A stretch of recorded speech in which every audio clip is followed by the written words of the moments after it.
Hi everyone, my name is Alejandra Gonzalez and my friend Leslie Ayas, and we're going to talk about chapter 11, which is the interlanguage and context. Okay, so basically what interlanguage is a language created by a second language learner. It's a language that is a mixture of the first language, which is a native language, and the second language, which is a target language.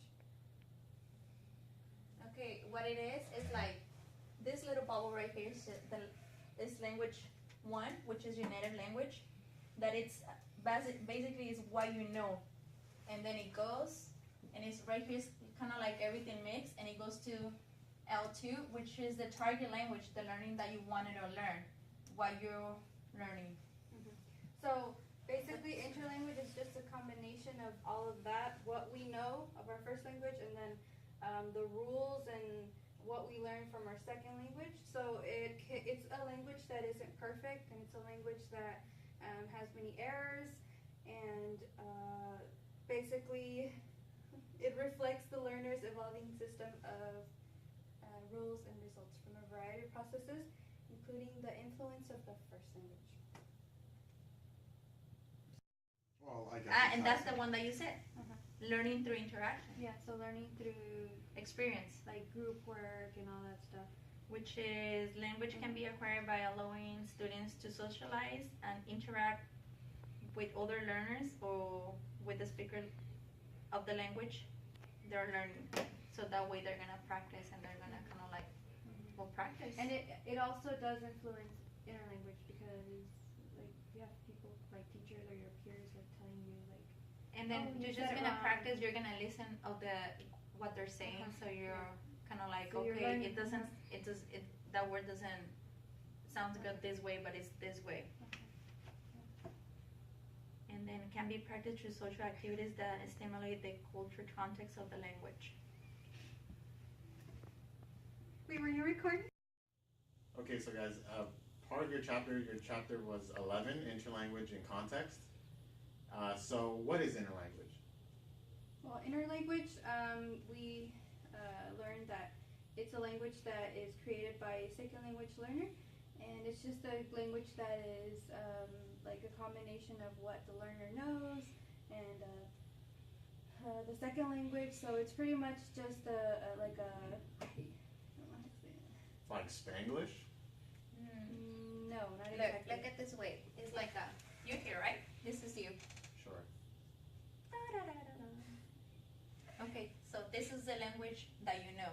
Okay. This is your native language, what you know. And then you go like that. You go to this point. You get to this point where you are confused. You have like all the language mixed together. So, and then you keep walking until you get here. And this is the second language, which is your target language, what you want to learn, what you learn. So you're here all happy. That's what it is. So in between, you're gonna have, that's why we drew the ups and downs. You're gonna have like, you're gonna learn something, but then you're also gonna be making mistakes. So that's why it's. But that's the part of learning. You're gonna make mistakes and you're gonna actually get better with the time, with the practice. Like in my situation, my native language would be English. That's what I know. And so this is here. Yes, English. And then me taking my sophomore and junior classes of Spanish. That would be sort of my interlanguage phase where I'm learning it, yes, but I don't really know all of so you're making like nuances. You're making grammar errors. You're making pronunciation errors as well. So that's what it's like. You're like the ups and downs. And then whenever you're gonna be able to understand the two languages, you're gonna be here.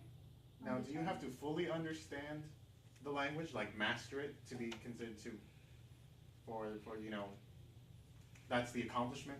Yes. To fully master the Yes. language and all of it? Oh, yes. Well, I'm not there. So I get it now. Good. So an example that we use is, for example, the student who's trying to say I went home, and they say I goed home, and they use the word I or go with the ed, and they want to use a past tense, and they add the ed, but that's incorrect because it's an irregular verb. So it would be.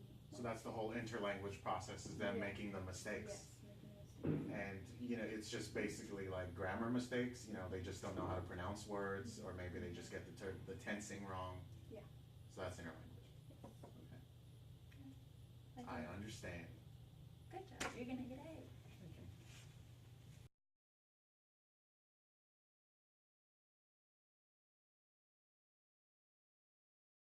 Can you please explain what input, interaction, and output are? Because I have an idea. Input, I think, is like what the language that you're exposed to. In my case, it would be English, since my first language is Spanish. Am I right? Right, exactly. Input is just what you're surrounded with, what the L2 learner is surrounded with. So say in your case, it would be you're a Spanish speaker, and then you want to learn English. So you're exposed to all these English learners. Your teacher is an English learner. All the students are going to be speaking English to you. That's input. So and in your case, your input would be Spanish. My since input would you're be Spanish. okay. Yeah, and in both cases, input is when it's just the exposed language, the language you want to learn, the language you don't know, and what you want to learn. Now, intake is another part of input. Intake is what you get out of the input. So in my case, I know certain words in Spanish, like, hola and, fiesta, like you were saying. I know what those words are, so that's my intake. That's what I know from the input language. And, whatever you speak English and Spanish very well, so you've obviously intook a lot of English, and you speak it perfectly now. So that's what input is. Okay, and the interaction is just having a conversation between like two people and. Exactly. It could either be between two non-native speakers, like two people trying to learn Spanish, between an English speaker, a native English speaker, and a non-native English speaker, or just two non-native speakers.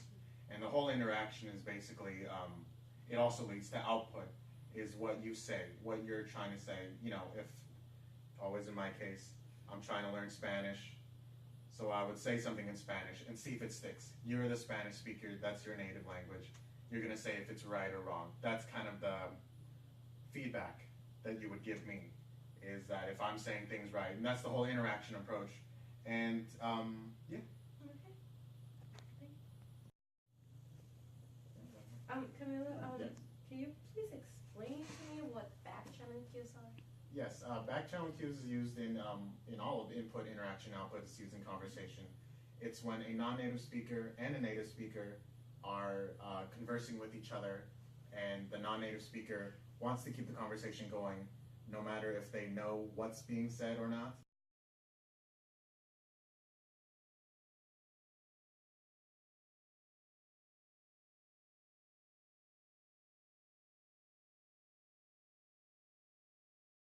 So they just keep the conversation going with utterances like uh-huh or yeah.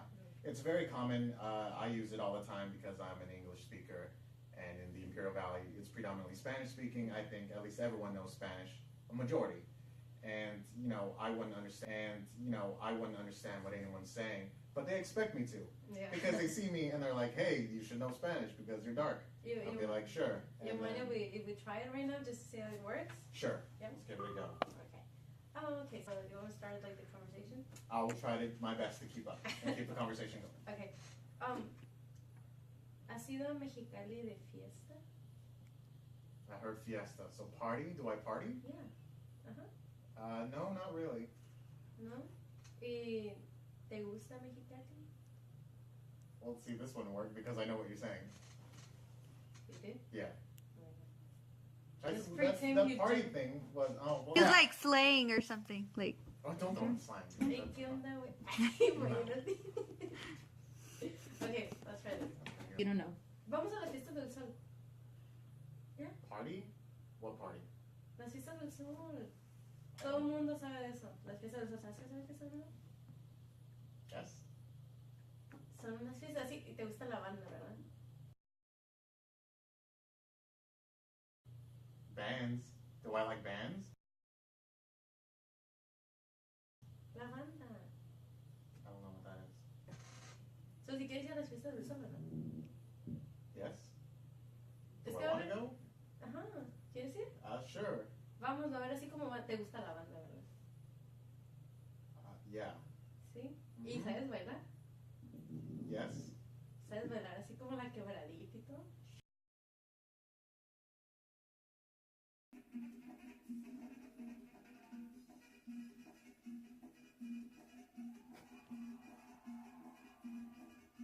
Entonces vamos a ir a la fiesta del sol, vamos a escuchar banda y vas a bailar la quebradita, ¿verdad? Yeah. Okay.